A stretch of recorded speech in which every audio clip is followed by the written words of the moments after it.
What is the significance of karma? In some instances, it's a profound significance. It also has the capacity to light up areas of your own life so that they make sense. Without understanding karma, as is done in the West, it leaves one with really only one tool to approach God, and that's faith.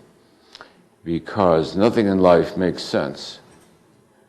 Why are some children born crippled and blind, born with AIDS, born from cocaine-addicted mothers with brain damage?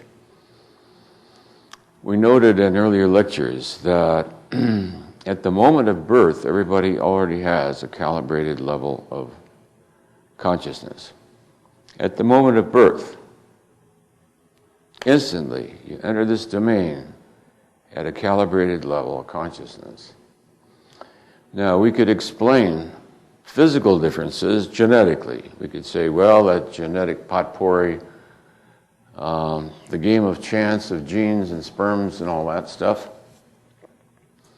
would explain why.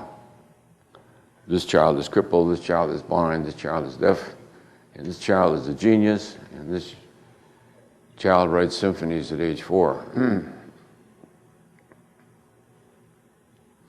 That would be the mechanistic, reductionistic, scientific explanation.